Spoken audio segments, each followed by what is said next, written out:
10. Yeah, I know. Yeah. At right. best, Ganondorf is top of the bottom 10. Yeah. That's true. I can agree with that much. But all those Ganon skills kind of carry over to make a very, very scary Cloud. That's really dependent on reads. So if you get something, if you get a good read on somebody with Cloud, you can take it a long way, just like you can with Ganon. Yeah, Rickles as a player is just really scary. One reason I think is like he knows a lot of like weird character gimmicks. I think that kind of comes from Ganon because like you do need to know a lot of weird Ganon gimmicks to win sometimes. And his edge guards are also very good, which I do think also comes from Ganon. Yeah. So right now, Rickles is kind of beating Hydra straight on priority because every time that Hydra's coming down with the neutral air or coming down with something, Rickles is just throwing out a button and beating it every single time. That just kind of goes to show what is frustrating for a lot of characters in this matchup where they're just trying to land and they're trying to beat out Cloud's buttons, but you just can't because his aerials are too good. But that air dodge read was really good. Yeah, there we go. Found some momentum there. Yeah. I do know that a lot of Robs do think this matchup is pretty hard just because Rob off stage and like on ledge has a really hard time, and also like Rob just has a really hard time landing. Kind of has to land with that in air, but up air beats that a lot of the time.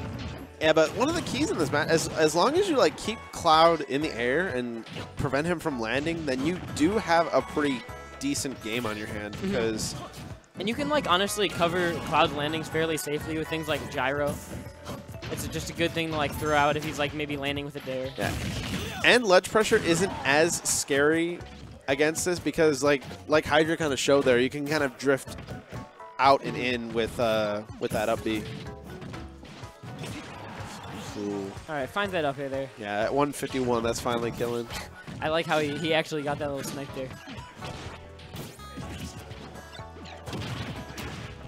All right. Ooh, okay, Hydra's going for the brave stuff. Yeah, he definitely like envisioned some crazy combo in his mind, but didn't really see that come to play. And Rickles is now starting to kind of jump out of the setup, the down throw into up air.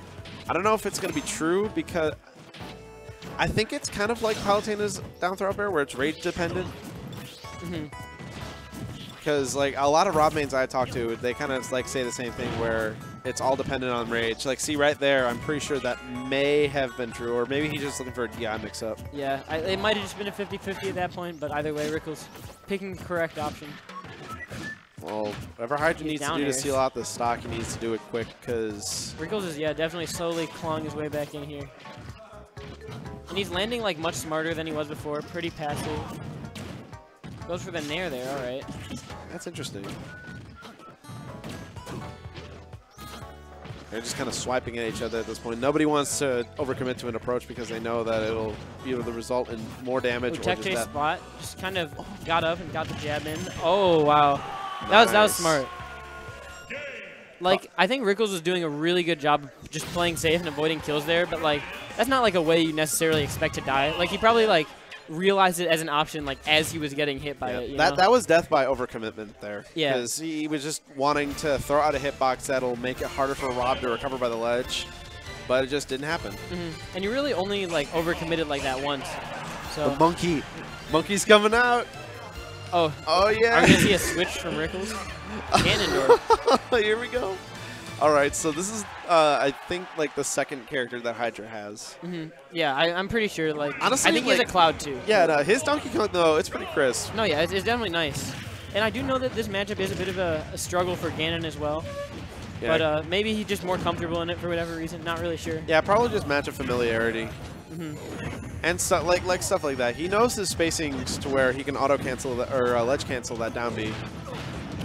But the problem with this matchup is Ganon's just going to be super combo food, and it's also going to be really hard. All right, not dead, but... I mean, it's not going to be a problem unless he keeps nailing that.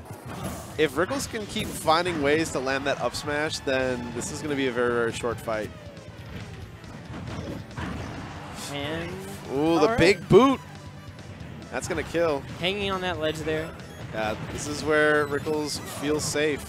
And, like, a lot of the time when Ganon's just sitting at the ledge, like, everyone will just think, oh, he's going for a Ganon sign. But no, Ganon does actually have, like, a lot of little tricks there. Yeah.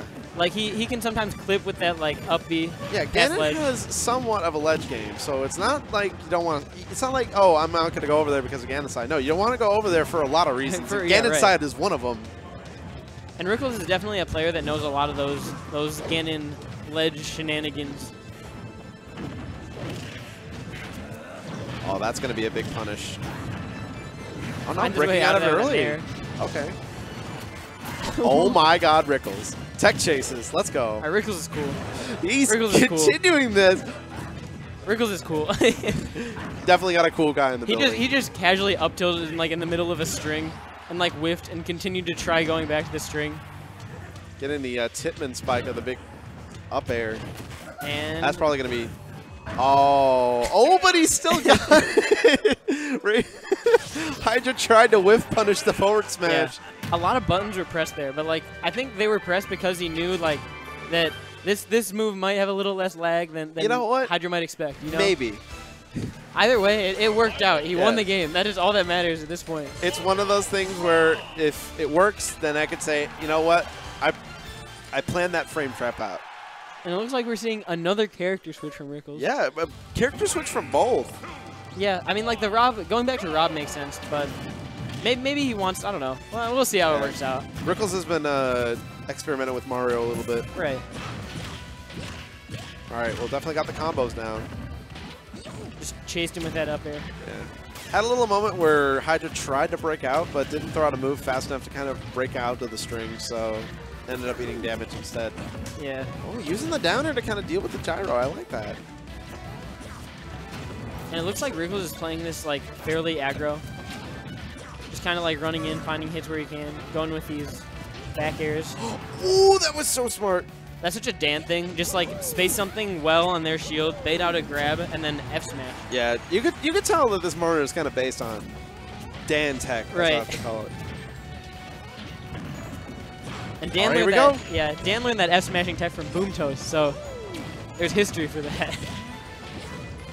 And Rickles is keeping these combos going. He just didn't get jab locked. No. Not sure why, but maybe it was probably just a little bit too late. Also, I don't think that Hydra went into the teching animation there. I think that was just a little. I think that was just a jab. And again, this hard read on the F smash.